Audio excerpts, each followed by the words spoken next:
orgullo para los argentinos la forma en que las noticias se dan, porque se dan con absoluta seriedad, con absoluta sobriedad, hasta a veces hasta con laconismo, pero jamás hemos faltado a la verdad.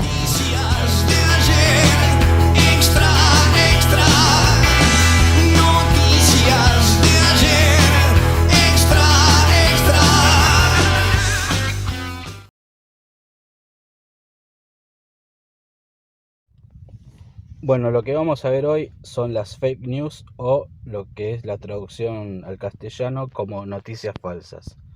Las mismas circulan a través de internet, predominan en las redes sociales más conocidas como son Facebook, Twitter, y se reproducen a través de los medios gráficos o de la televisión.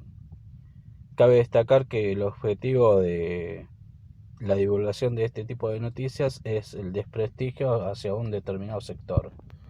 Puede ser un político o una institución o directamente el Estado.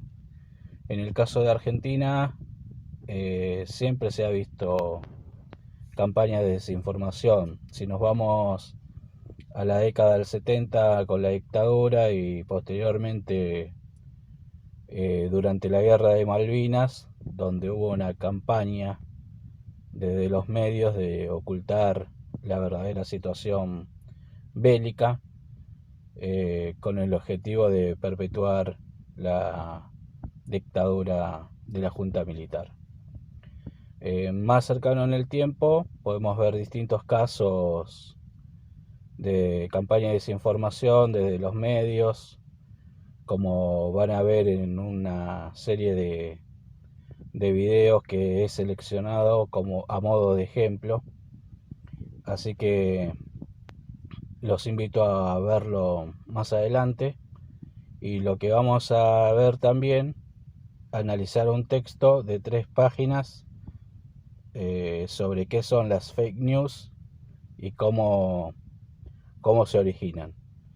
También vamos a compartir un video de un periodista español que se llama Marc Amorós, que es especialista en esto de las fake news y que ha editado un libro con respecto al tema.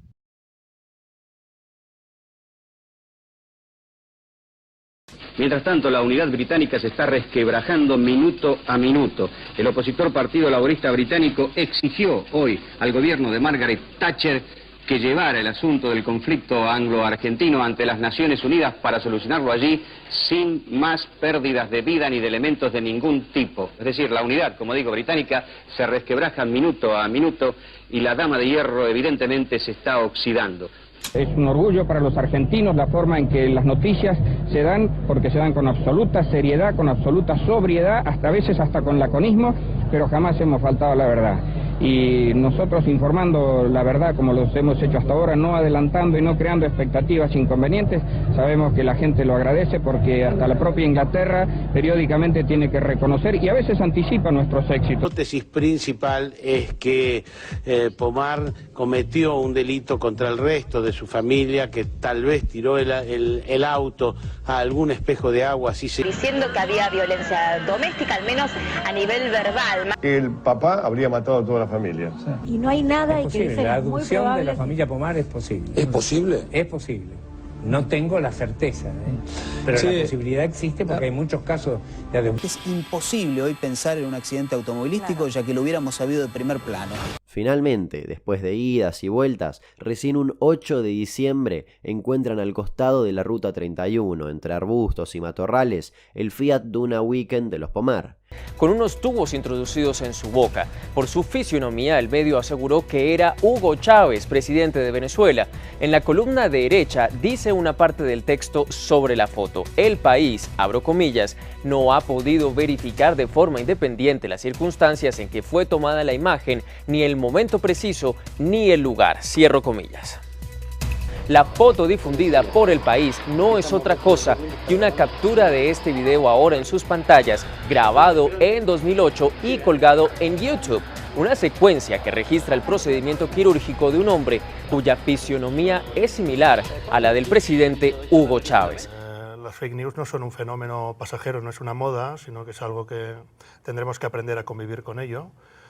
Las fake news irán cada vez a más porque son un negocio muy rentable a nivel económico y son... Explícanos, ¿cómo son un negocio rentable? ¿En qué se beneficia alguien por difundir una noticia falsa? Se beneficia en tanto que consigue generar tráfico en Internet y eso le reporta ingresos. Entonces hay gente que llega a conseguir grandes sumas de dinero con la difusión de información falsa.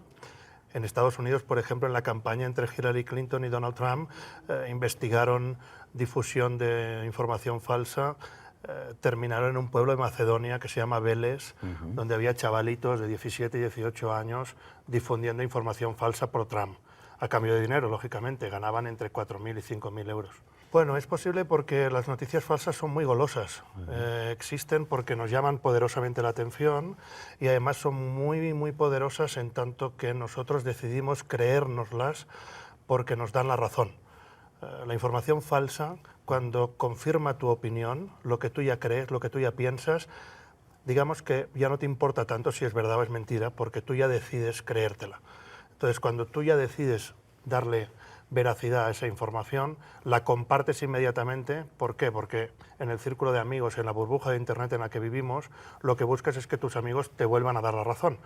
Con lo cual, estamos atrapados en un círculo en el que las noticias falsas circulan de una manera muy rápida. De hecho, considerando que en las nuevas redes sociales tú escoges a quién ver, a quién seguir, esto significa que puedes terminar viendo nada más aquello con lo que estás de acuerdo y entonces empiezas a reforzar los prejuicios. ¿Eso es lo que hacemos en redes sociales? Sí, en redes sociales lo que hacemos es encerrarnos en una burbuja informativa. La mayoría de las personas con las que nos relacionamos en redes sociales acaba siendo gente como nosotros, afín a nosotros, piensa como nosotros, cree en las mismas cosas que nosotros, con lo cual el compartir esa información falsa en ese círculo, en ese circuito, siempre funciona. Y además hay estudios que analizan esta convergencia de opinión y alertan sobre una convergencia de la memoria en el futuro. Es decir, que los que compartimos ahora mismo una misma información, sea veraz o sea falsa, pasará que en el futuro, cuando recordemos estos hechos, pensaremos que sucedió lo mismo en base a la información que hemos compartido. Si la que hemos compartido es falsa, reescribiremos la memoria del pasado en función de esa información. Pero esto polariza a la sociedad, ¿no? Nos lleva a extremos de izquierda y de derecha y a intransigencias, ¿no es así? Sí, cada vez más iremos a sociedades más polarizadas. Nos polarizan desde fuera, desde el poder, desde los intereses económicos e ideológicos imperantes en la sociedad, pero también nos polarizan los logaritmos de Internet. Cada vez más nuestra interacción en redes sociales va hacia un lado o hacia otro, porque el logaritmo de Internet lo que busca siempre es hacernos feliz, porque quiere que estemos en esa red social, con lo cual Twitter, Facebook, en cuanto detecta que tú tienes un pensamiento, cada vez más intenta polarizarte más y reafirmarte en esa opinión. Marc, tú eres periodista, has sido periodista, creo que lo eres hasta este momento. ¿Qué tan importante es para ti la verdad? Hombre, para mí la verdad es la materia prima de la que debería vivir el periodismo. Sin la verdad, el periodismo no tiene ningún sentido.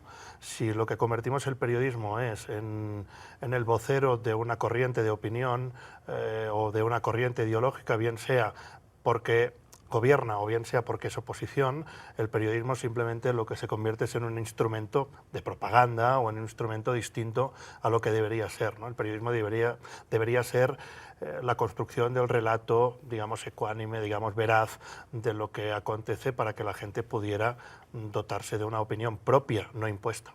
Sí, muchas veces cuando recibimos una noticia sabemos que es falsa, ¿por qué actuamos como si fuera verdadera? Porque eso es lo que me ha pasado. Hablas con gente y te pregunta, es que ¿cómo es posible que tal cosa? ¿De verdad crees que esto esté ocurriendo? Te dicen, bueno, pues a lo mejor no, ¿verdad? Y sin embargo lo toman como verdadero, por lo menos muchas veces. ¿Qué está pasando? ¿Estamos perdiendo nuestra capacidad de crítica, de cuestionamiento? Las noticias falsas lo que buscan siempre es incidir en la emoción. Entonces intentan que la emoción se imponga a la razón. Cuando hay algo emocional potente, digamos que la razón te puede estar diciendo que esto no puede ser, pero tú quieres que sea. Entonces ahí es donde la voluntad, digamos, que se impone al raciocinio, ¿no? Y esto es lo que nos pasa, recibimos una noticia falsa que confirma lo que ya pensamos, que nos da la razón, entonces queremos que sea verdad. Entonces, contra esa voluntad es muy difícil luchar y lo que buscamos es compartirla con nuestros amigos para que ellos también nos digan que es verdad, con lo cual nos reafirmemos en nuestra elección. Bueno, este es el resumen que he preparado sobre el tema de las fake news. No dejen de consultar el texto, que va a complementar información sobre el tema, y ante cualquier duda nos estamos comunicando para despejar todas las inquietudes.